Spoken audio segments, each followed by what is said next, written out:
So you just got your schedule and you realize one of your classes is AP Seminar. You're a little nervous. There's a lot of rumors about it being really hard and a lot of work. The lots of work part is true, and you'll probably have a couple late nights, but we've got some advice to help you survive AP Seminar.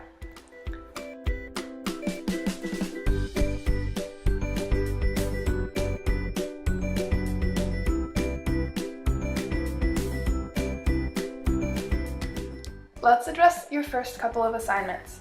First, the speeches. Yes, there will be a camera in the back of the room filming you. Don't worry about it. After a while, it'll start to feel normal. Also, make sure to watch the videos of yourself presenting and take the reflections seriously. You want to make sure your presenting skills get better for the performance tasks later on.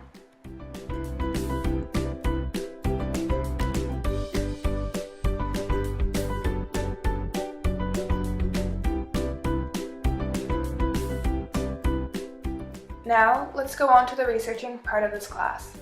Before picking a question, research the topic, so you know there's enough about whatever you're looking to research.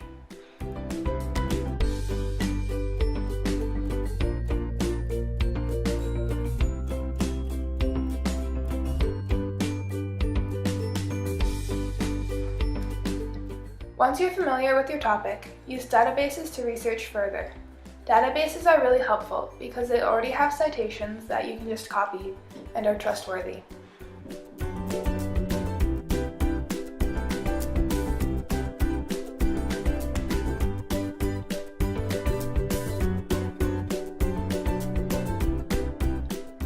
Make sure you have a variety of perspectives: articles, research papers, books, science journals.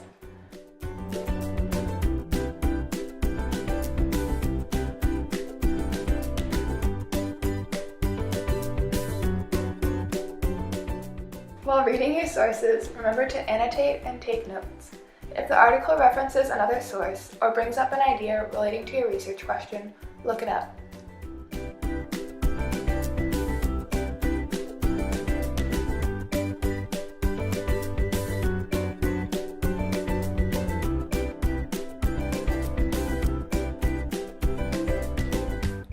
Before you start writing, plan what you're going to say. It's helpful if you can see how your sources connect to each other. One way you can do this is by making a web of all the important information in your sources. Make sure you have a detailed outline before you start writing your paper. This will make the entire writing process much more efficient.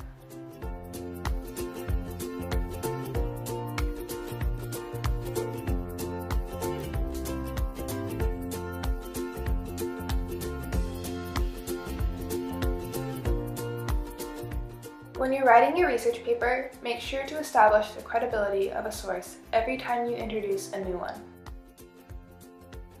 Remember, quotes aren't the only way to reference a source. You can summarize and paraphrase sources as well. Just remember to cite them.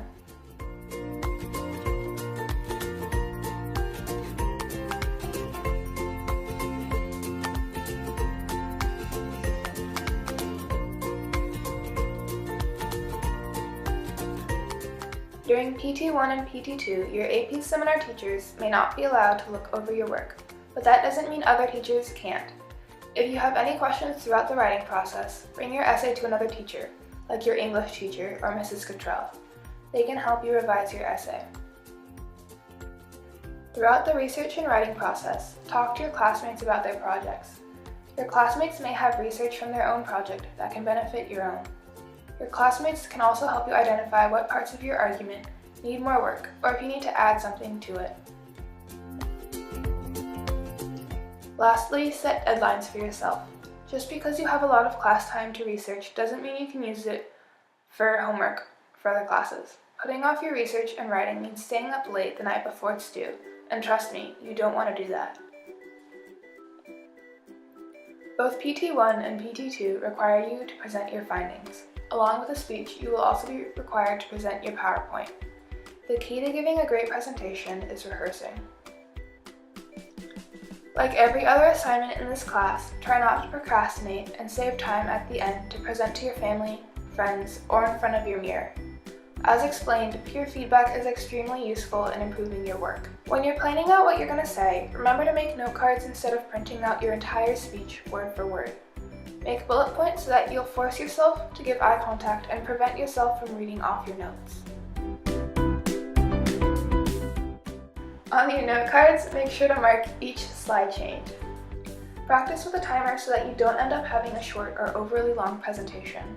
This will allow you to speak at a reasonable pace. Remember, if the audience doesn't understand what you are trying to convey, it is unlikely that whoever is grading your presentation will. When it comes time to make the PowerPoint, make sure to include minimal texts and use a big font so everyone in your audience can see. Include color themes to make the presentation look neat and visually appealing.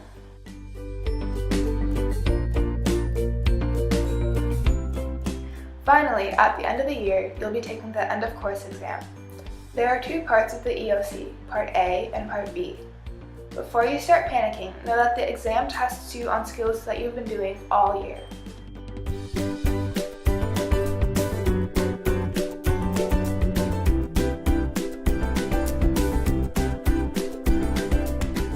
To prepare, be sure to read the rubric and understand what the graders want from your writing. Don't include fluffy writing. Try to make your message clear and direct.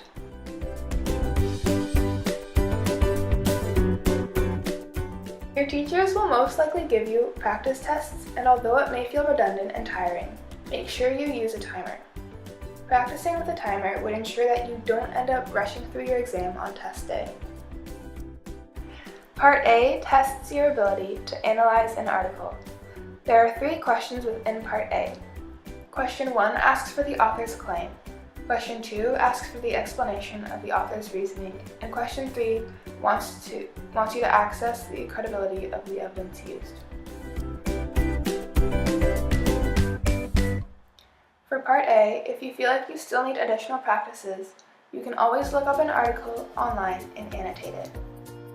Be sure to underline, circle, and write things in the margins so it will be easier for you to answer the questions when you are ready to write. Part B presents you with multiple documents and sources. It requires you to come up with a unique argument using the sources, as well as some of your outside knowledge. Like you learned throughout the year, pre-writing is extremely important for your argument to be well organized and detailed. Reading and carefully annotating will also help you form an argument that connects to the sources. The planning portion of Part B should take about 20 to 30 minutes. After your planning session, writing should be easy.